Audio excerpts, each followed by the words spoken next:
আসসালামু আলাইকুম। আশা করি সকলেই ভালো আছেন। শুভ সকাল।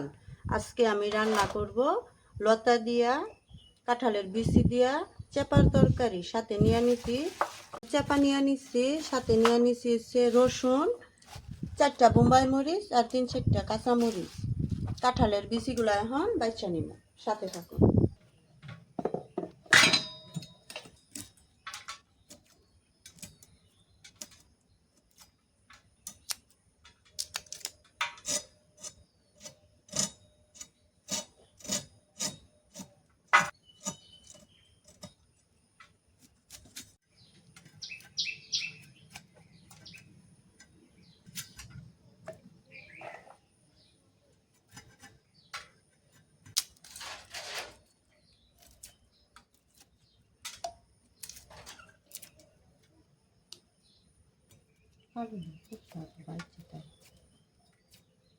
এখন আমার রসুনগুলা চুলা শেষ। এখন আমি লতাগুলা বাচ্চা নিয়ে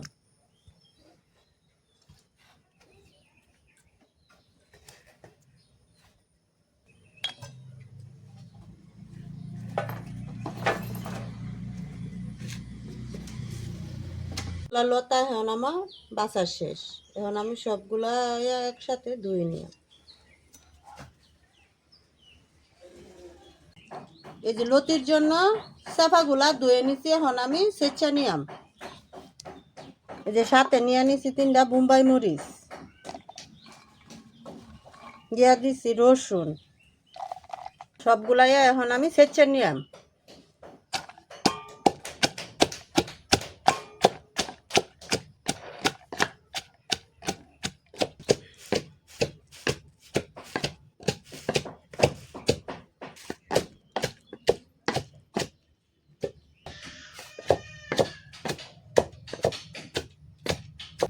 এখন আমার চাপাগুলা রসুনগুলা চেঁচা শেষ। এখন আমি কড়াইয়ের মধ্যে দিয়া দিতেছি। চেপার তরকারিতে আমরা তেল দিই না, অনেকেই তেল দেখা, আবার অনেকেই তেল দেয় না। কিন্তু গাজীপুরের এরিয়ার মধ্যে আমরা রান্না করি, এগুলো আমরা তেল দিই না। দই রাখা কাঁঠালের বিচিগুলা এখন দিয়া দিতেছি।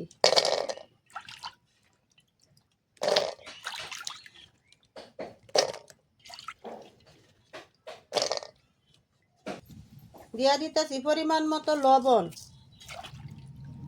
দিয়া দিতেছি হলুদের গুঁড়া, দিয়া দিতেছি পরিমাণ মতো মরিচের গুঁড়া।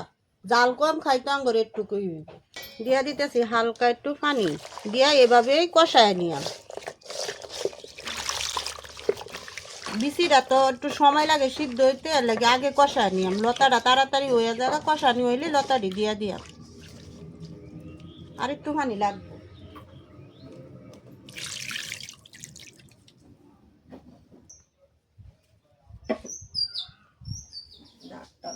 লড়াটা এখন আমি বসায় দিতেছি।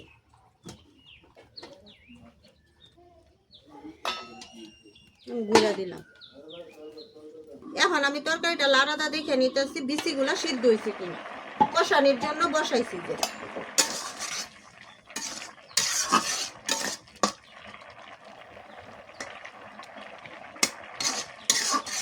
বিচিগুলা আমার সিদ্ধ হয়ে গেছে গা। এখন দিয়ে দিতেছি লতিগুলা।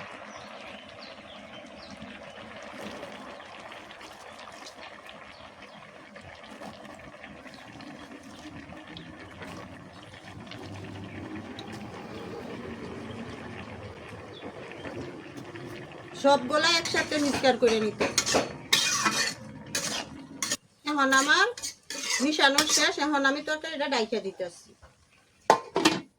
সামান্য পরিমাণে একটু পানি লাগবো, দিয়ে দিতেছি একটু পানি।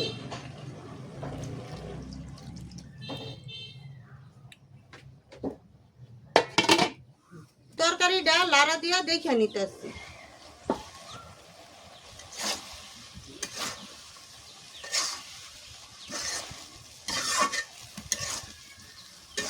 তরকারিটা প্রায় হয়ে গেছে, আর একটু হইলে আমি নামাই দিয়াম।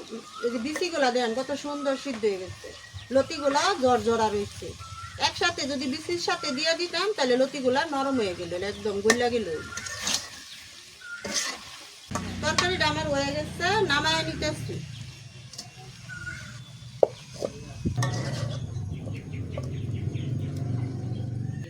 কত সুন্দর করে সিদ্ধ হয়েছে।